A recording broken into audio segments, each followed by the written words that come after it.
OBC आरक्षण को लेकर मध्य प्रदेश में बवाल शुरू होने के साथ ही थम गया। मुख्यमंत्री मोहन यादव ने मामला संज्ञान में आते ही जहां सर्वदलीय बैठक बुलाकर विवाद को बढ़ने के पहले ही थाम दिया, वहीं कांग्रेस 6 साल बाद फिर से हाथ में आया मौका चूक गई। यानी कमलनाथ की भाषा में मुख्यमंत्री मोहन यादव ने सर्वदलीय बैठक बुलाकर कांग्रेस नेताओं को बरगलाया या भ्रमित कर दिया, या यह कहे कि मुख्यमंत्री मोहन यादव ने मास्टर स्ट्रोक खेला। एक तरफ सड़क पर उतरी कांग्रेस से शाम होते होते मुद्दा छीन लिया, तो दूसरी तरफ कांग्रेस नेताओं के बीच सामंजस्य और रणनीतिक कमजोरी को उजागर कर दिया।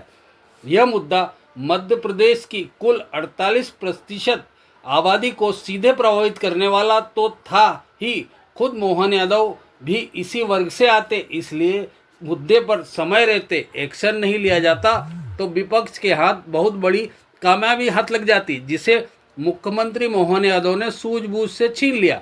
इसे यह कह सकते हैं कि मध्य प्रदेश कांग्रेस की रणनीतिक रूप से एक बार फिर कमजोरी उजागर हो गई या कांग्रेस के नेता फेल हो गए। आप इसे इस तरह से समझ सकते हैं कि 2019 में कमलनाथ ने ओबीसी आरक्षण 14% से बढ़ाकर 27% कर दिया था, क्योंकि उन्हें पता था कि प्रदेश की सबसे बड़ी आबादी को संगठन से जोड़ने वाला यह मुद्दा बेहद महत्वपूर्ण और संवेदनशील है। इसी सोच को ध्यान में रखकर मोहन यादव ने मुद्दा शांत कर दिया और कांग्रेस सड़क पर आकर भी खाली हाथ रह गई।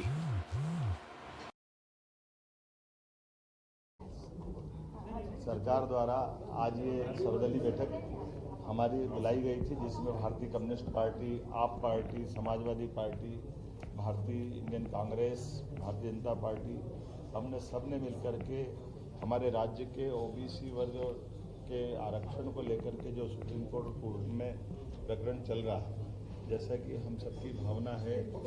ये चलने वाले कोर्ट के स्टे पर चूँकि कांग्रेस भी और बाकी अपोजिशन पार्टी भी और भारतीय जनता पार्टी भी सबने अपनी विधानसभा में भी इस बात को स्पष्टता के साथ रखा था कि 27% आरक्षण देने में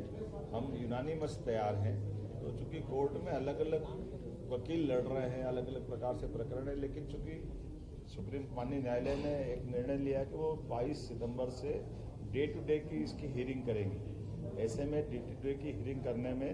हमारे सब वकीलों का भी मत इकट्ठा आए या वो वकील बैठ करके डिसाइड कर ले कि क्या हो सकता है, वो उस तरह से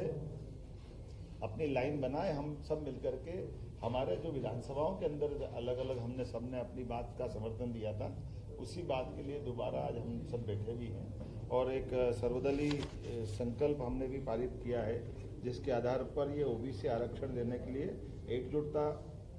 एक फोरम पर आए और इसी में विधायिका, न्यायपालिका, कार्यपालिका सम्मिलित रहे। इसके क्रियान्वित करने के समेकित प्रयास करेंगे और इससे जुड़े वकीलों को 10 सितंबर के पहले सभी सामूहिक रूप से बैठ करके बात कर ले,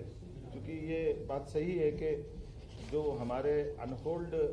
ये जो 14 और 13% के अभ्यर्थियों का प्रकरण चला है, तो 14% क्लियर हुए लेकिन 13% पेंडिंग है। अगर माननीय न्यायालय जल्दी से इसका निराकरण करेगी, हम सब चाहते हैं कि जल्दी से जल्दी 13% जो बचे हुए विद्यार्थी हैं जिनकी एज लिमिट से भी बाहर हो रहा है, उनको भी इसका लाभ मिल जाए, वो सब नौकरी में लगे। कुल मिलाकर के कई विभागों में जिनमें आरक्षण नहीं था वहाँ भर्ती भी करी है, लेकिन अभी जो एक भी बच्चा बचने नहीं पाई, सभी दलों की भावना है और सभी दलों की भावना के आधार पर हमने आज बैठकर निर्णय लिया।